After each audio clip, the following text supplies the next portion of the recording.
नेहा लहानपणापासूनच हुशार, दिसायला गोरीपान व सुंदर होती. अभ्यासात हुशार असलेल्या नेहाला शिकण्याची जिद्द होती.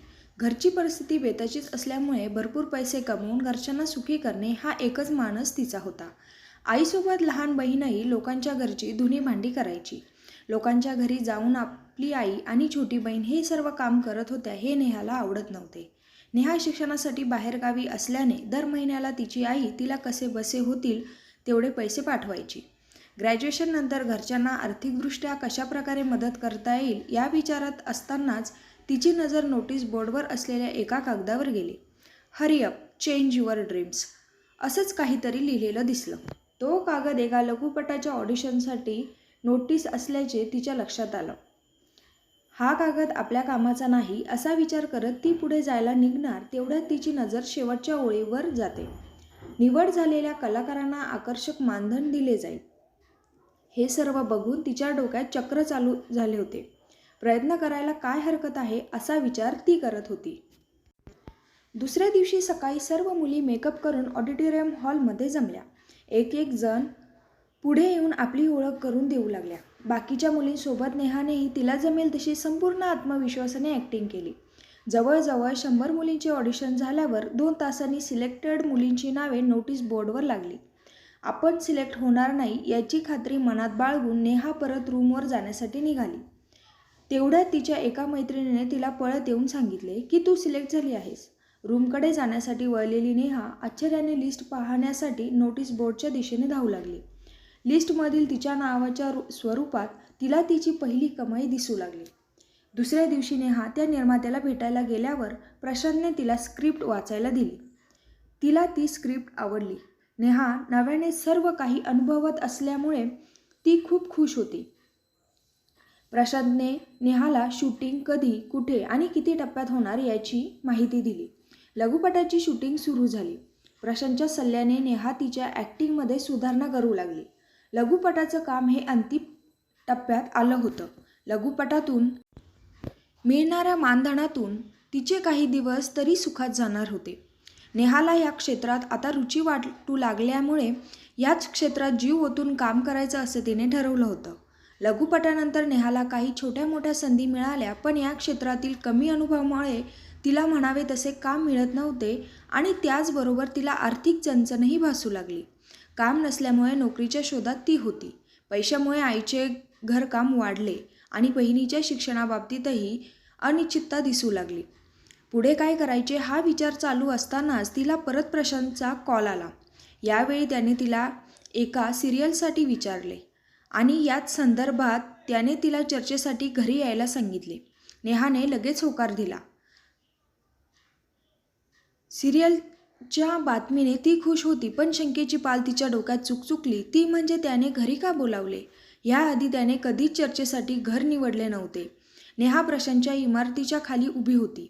गावाकडे राहणाऱ्या नेहाने कधीच एवढे मोठे प्रशस्त हवेशीर घरे जवळून बघितले नव्हते.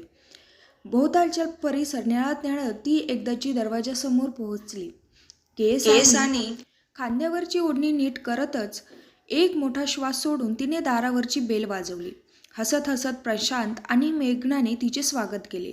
त्यांनी तिच्या पहिल्या लघुकथेच्या आठवणींना उजाळा देत चहा पाणी घेत बराच वेळ गप्पा गोष्टी केल्या. नेहा आता बऱ्यापैकी बोलती झालेली त्यांना वाटत होती. मनात संकोच ठेवतच मेघना नेहाकडे बघत तिला सांगू लागली, मूल होणं हे स्त्री जन्माचं सार्थक मानलं जातं. मातृत्व हे देवाने प्रत्येक स्त्रीला दिलेली एक अनमोल देणगी आहे. आई होणे हे स्त्रियांच्या आयुष्यातील एक महत्त्वाचा भाग असतो. आई होत असताना तिच्यामध्ये शारीरिक मानसिक बदल होत असतात.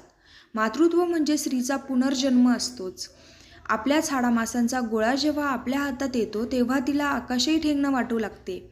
जर एखाद्या आईला मूल होत नसेल तर आपला समाज हा तिला एक तर वाळीत टाकतो किंवा पांढऱ्या बाळाची म्हणून तिची अवहेलना करतो.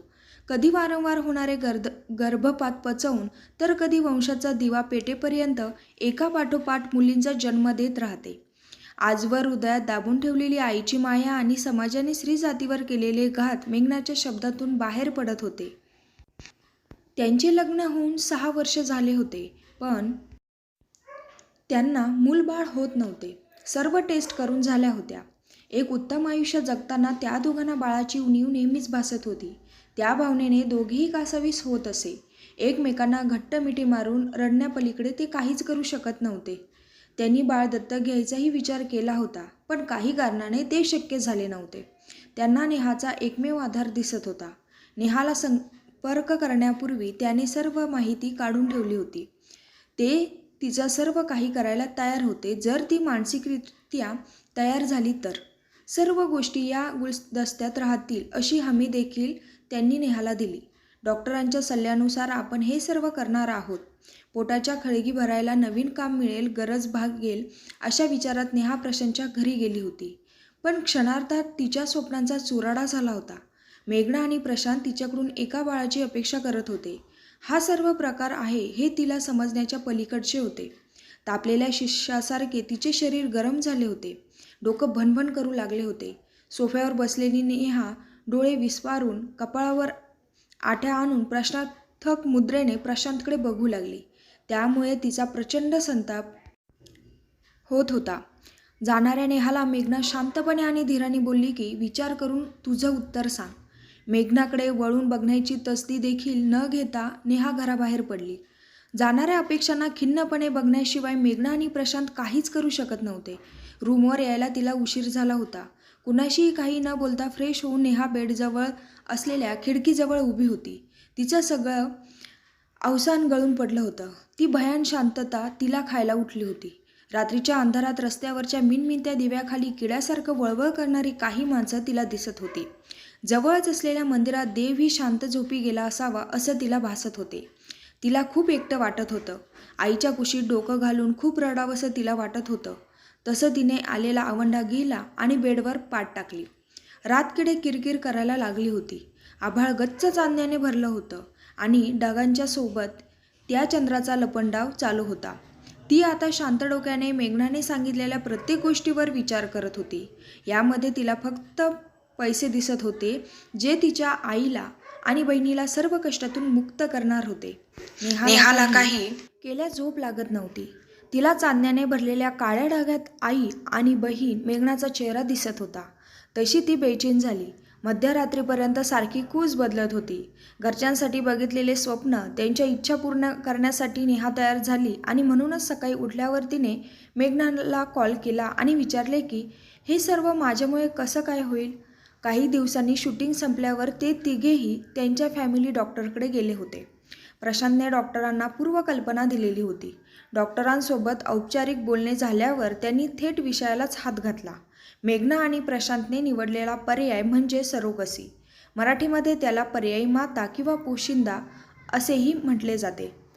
ज्या स्त्रियांना जन्मजात गर्भाशय नसते, गर्भ तयार होण्यात अडचणी किंवा एखादे आजारपण, स्त्रीला प्रसूती दरम्यान जीवाला उद्भवणारा धोका, हृदयरोग किंवा किडनीच्या आजारांमुळे महिलेच्या प्रसूतीत अडचणी येण्याची शक्यता असल्यास अशा सर्व परिस्थितीत डॉक्टर सरोगसीचा पर्याय सुचवतात. सरोगसीचे 2 प्रकार असतात. एक, ट्रॅडिशनल सरोगसी म्हणजे जोडप्यातील पुरुषाच्या शुक्राणूंचे पर्यायी मातेच्या बीजांडाशी मिलन घडवून आणून ते त्याच महिलेच्या गर्भाशयात ठेवले जाते.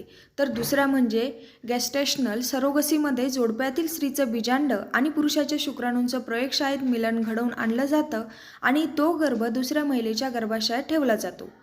तिच्या शरीरात तो गर्भ रुजला की 9 महिन्यांच्या काळानंतर मूल जन्माला येतं आणि त्याचा मोबदला त्यांना देऊ केला जातो. डॉक्टर जे काही सांगत होते त्याबद्दल तिला आता थोडे थोडे उमगू लागले होते. ते तिघेही आता आपल्या वाटेने निघाले. मेघना आणि प्रशांत हे आता नेहाच्या कॉलची वाट बघत होते. रूमवर आल्यावर चहा घेत ती खिडकीच्या बाहेर डोकावू लागली. डॉक्टरांचा एक एक शब्द तिला आठवत होता. हा पर्याय निवडणे तिच्यासाठी खूप अवघड होते. नेहाचे अजून लग्न झाले नव्हते. कुमारी माता हे ऐकल्यावर तिच्यासोबत कुणी लग्न करायला तयार होणे म्हणजे तिचं नशीबच. उराशी मोठी स्वप्न बाळगून नेहा शहरात आली होती. व्यसनी बापाच्या कचाट्यातून आई आणि बहिणीला तिला सोडवून आणायचे होते. शहरातील गमतीजमती तिला त्या दोघींसोबत बघायच्या होत्या. इज्जतीने कमावलेल्या 4 पैशातून आईसाठी तिला साडी घ्यायची होती. तिच्या मनात अपराधीपणाची भावना जन्माला येत होती. त्या वेगातच तिने फोन हातात घेतला. मेघनाला कॉल करून सांगावे की मी या कामासाठी तयार नाही, पण नेहाची हिंमत झाली नाही. नेहाने फोन बेडवरून फेकून दिला. परिस्थितीसमोर तिला झुकावे लागणार होते. कोणत्या तरी स्त्री पुरुषाचा अंश आपल्या गर्भात 9 महिने वाढवणे ही गोष्ट छोटी नव्हती. एखाद्या स्त्रीला जो आनंद त्या स्थितीमध्ये होत असतो तो आनंद इथे कुठे येणार? आपल्या बाळाची स्वप्न रंगवत ती स्त्री भविष्यामध्ये जाते. बाळाची कल्पना करणे, मूल कसं दिसेल आणि त्याचबरोबर शरीरामध्ये बदल होत असताना एक रोमांच उठणे, असह्य वेदना ही ती हसत हसत सहन करत असे. ते फक्त तिच्या येणाऱ्या बाळासाठी. जन्माला आलेल्या बाळाला ती कुठे ठेवू आणि कुठे नको करत असते. त्याचं कोड कौतुक करण्यात ती अजिबात थकत नाही. पण नेहाच्या केसमध्ये ह्या सर्व भावनिक कल्पनांची काहीच जागा नव्हती. पर्यायी मातृत्वासाठी त्या बाईला मानसिक, शारीरिक आणि मुख्य म्हणजे सामाजिक पैलूतून जावे लागते. जास्त विचार न करता नेहाने शेवटी मेघनाला होकार कळवला. तिला हे पटत नसून देखील नेहाने आपली तयारी दर्शवली होती. शूटिंगच्या कामासाठी काही दिवस तरी बाहेरच असणार आहे, तर काळजी करू नकोस असे तिने आईला सांगितले. एका मोठ्या चिंतेतून ती बाहेर पडली होती. घरच्यांच्या सुखासमोर तिला काहीच दिसत नव्हते. पर्यायी मातेच्या रक्ताची तपासणी, एड्स तपासणी, तिला इतर काही आजार आहेत का हे सगळं पडताळलं जातं. या शारीरिक तपासणीबरोबरच तिचं काउन्सिलिंग हे होतं. ती सरोगसीसाठी शारीरिक तसंच मानसिकदृष्ट्या फिट आहे हे त्यातून स्पष्ट झाल्यावरच गर्भ सोडला जातो. आयुष्यात कधीही रुग्णालयाची पायरी नेहाने चढली नव्हती. कधी साधी सर्दी किंवा ताप आला तरी घरगुती उपचारांवरच ती बरी व्हायची. पण मेघनासोबत नेहाच्या रुग्णालयातील वाऱ्या सुरू झाल्या. नेहाच्याही चाचण्या चालू झाल्या. इंजेक्शन्स देण्यासाठी डॉक्टरांनी सुई काढली तसं नेहाला घाम फुटला आणि रडायला आले. घाबरून नेहाने मेघनाचा हात घट्ट पकडला होता. मेघना बहिणीच्या मायने तिच्या पाठीवरून हात फिरवत होती. तिला धीर देत होती. सततच्या तपासण्या व गोळ्या घेत असताना नेहा शारीरिकरित्या दमून जायची. तेव्हा मेघना सतत तिच्या सोबत राहून तिला आधार द्यायची. नेहाचे सर्व रिपोर्ट्स नॉर्मल आले होते. डॉक्टरांच्या देखरेखीखाली नेहा होती. डॉक्टरांनी ठरवलेल्या दिवशी ते तिघे रुग्णालयात दाखल झाले. फलित झालेल्या बीजाचे तिच्या गर्भाशयात प्रत्यारोपण केले गेले. तिची मानसिक अवस्था मेघनाला समजत होती. नेहाला वाटले तितके सोपे नव्हते सर्व. मेघना मनातून घाबरली होती. आज परत एकदा तिला नेहाला घेऊन डॉक्टरांकडे जायचे होते. ती मनोमन देवाचा धावा करत होती. गर्भ पूर्णपणे नेहाच्या गर्भाशयात रुजला की नाही हे बघण्यासाठी प्रेग्नन्सी टेस्ट करायची होती. नॉर्मल रिपोर्ट्स बघून मेघनाने मोठा सुस्कारा सोडला. नेहा आणि मेघना आता प्रत्येक 1.5 महिन्यांच्या अंतराने सोनोग्राफी तपासण्या करण्यासाठी जाऊ लागल्या. नेहाच्या शरीराचा आकार बदलत चालला होता. तिच्या पोटात काहीतरी असल्याचा अनुभव तिला येत होता. कधी कधी मेघना नेहाच्या पोटावरून हात फिरवत बाळाचा स्पर्श अनुभवत होती. नेहाला मात्र कधी एकदा या सर्वांमधून तिची मुक्तता होते असे वाटायचं. त्यानंतर काही महिन्यामध्येच तिने एका गोंडस अशा मुलीला जन्म दिला. मेघना आणि प्रशांतला जग जिंकल्यासारखं वाटू लागले. नेहाने बाळाला त्यांच्या हाती सोपवले. नेहाच्या एका होकारामुळे त्यांच्या आयुष्यात एक सोनेरी किरण आले होते. ठरल्याप्रमाणे त्यांनी तिला पैसे दिले. एवढे पैसे दिले की कमवायला तिला खूप वर्ष गेले असते. एक भाड्याचं घर नेहाने घेतले. एकट्या असलेल्या आपल्या आईला आणि बहिणीला तिने आपल्याकडे बोलावले. नेहा आता घरीच होती. आई आणि बहिणीला शहरात बोलावून घेतल्याने तिची जबाबदारी वाढलेली. त्यामुळे तिला आता काम हवे होते. तिच्या कामात बराच खंड आल्यामुळे कामाचा ओघही कमी झालेला. तिच्याकडे असलेले पैसे संपत आले होते. प्रशांतच्या बहिणीला बाळाबद्दल माहिती होते. तिच्या बहिणीच्या ओळखीतील एका बाईला बाळ होत नव्हते. म्हणून तिने नेहाबद्दल तिच्या भावाला विचारले. ती बाई तिला आधीपेक्षा जास्त पैसे द्यायला तयार होती. प्रशांतने नेहाला परत विचारले तेव्हा नेहा कोणतेही आडेवेडे न घेता तयार झाली. पण त्या बाईची एक अट होती की नेहाने तिच्या घरी येऊन राहायचे. नेहाने विचार केला की पैसे मिळत आहे तर काय हरकत आहे तिच्या घरी राहायला. परत एकदा नेहाने शूटिंगचं कारण पुढं केलं. नेहा तिचं सामान घेऊन त्या बाईकडे राहायला गेली. दिवस जात होते. नेहाला ती बाई रोज कीर्तन ऐकायला घेऊन जायची. नेहाला ते मुळीच आवडत नव्हते आणि त्याची सवय पण तिला नव्हती. तिला त्या बाईचा राग यायचा. मूड नसतानाही नेहा रोजच जाऊन बसू लागली. नेहाच्याही नकळत तिच्यात आता बदल होत होते. कीर्तनावरून आल्यावर ती पोटात असलेल्या बाळासोबत गप्पा मारू लागली. मागचा एक अनुभव असला तरी यावेळेसची प्रेग्नन्सी तिला काहीतरी वेगळीच भासू लागली. यावेळी पैशाची जागा मात्र मायेने, वात्सल्याने, मातृत्वाने घेतली होती. आता तिला पैशापेक्षाही आईपण जास्त मुलाचं वाटू लागलं. आई होणे म्हणजे काय असते, नेहाला आता मेघनाच्या शब्दांचा सूर गवसला होता. दिवसागणिक बाळाचं आणि तिचं नातं वरचेवर बोलकं होऊ लागलं. नेहा आता आपणहूनच कीर्तन भजनाला जाऊ लागली. सर्व काही ठरलेले असतानाही नेहा पोटातल्या बाळामध्ये गुंतत चालली होती. देवासमोर नेहा जेव्हाही उभी असायची तेव्हा तिच्या डोळ्याच्या कड्या ओल्या होत असत. पण त्या दोघांमध्ये तिला त्या बाईची अडचण होत होती. बाळाशी जोडल्या गेलेल्या नात्यामुळे कधी कधी तिला वाटत होते की हे बाळ माझं आहे, मी का देऊ कोणाला. कोणाशीच काही घेणे देणे नसल्यासारखे नेहा आता वेड्यासारखी तासनतास बाळासोबत गप्पा मारायची. काही दिवसांनी एका झळझळीत सत्याला तिला सामोरे जायचे होते. ह्या गोष्टीचा जणू तिला विसरच पडला होता. एक असे सत्य की विज्ञानाच्या युगात केल्या गेलेल्या प्रयोगामध्ये तिच्या भावनांची राखरांगोळी होणार होती. अखेरीस तो दिवस आला. नेहाने एका गुटगुटीत मुलाला जन्म दिला होता. माझं बाळ करीत करीत ती बेशुद्ध पडली होती. शुद्धीवर आल्यावर नेहाने बाळाला डोळ्यात साठवून घेतले. काळजावर दगड ठेवतच बाळाला त्या बाईच्या हाती सोपवले होते. पण त्या घरातून तिचा पाय निघत नव्हता. बाळाच्या रडण्याचा आवाज तिला कावराबावरा करून सोडत होता.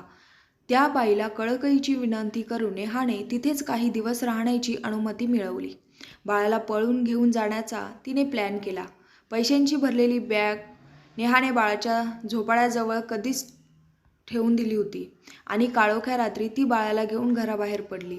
काही अंतर चालत चालत आल्यावर नेहा भानावर आली. काय करत आहेस आपण हे? आज माझ्यामुळे कोणाला तरी आई होण्याचं सुख मिळत आहे आणि तेच मी ओरबाडून घेण्याचा प्रयत्न करत आहे. भानावर आलेल्या नेहाने मागे वळून बघितले तर घरापासून आपण खूप लांब चालत आहोत हे तिच्या लक्षात आले. बाळाकडे परत डोळे भरून बघत ती बरोबर बाळाची मुकी घेत असतानाच पावसाच्या थेंबामध्ये अश्रूंची वाट मोकळी करून दिली. त्याच पावलांनी ती घरी आली. तिच्या कुशीत झोपलेल्या बाळाला तिने अलगतच झोपाळ्यात ठेवले. परत एकदा बाळाला तिने डोळे भरून बघितले आणि मुसळधार पावसात झापझाप पावले टाकीत तिने आपला मार्ग निवडला. नेहासारख्या अनेक मुली बायका आर्थिकदृष्ट्या सक्षम स्वावलंबी नसल्यामुळे, गोरगरीब आणि परिस्थितीने गांजलेल्या असल्यामुळे या महिला सरोगसीसाठी नाईलाजाने तयार होतात.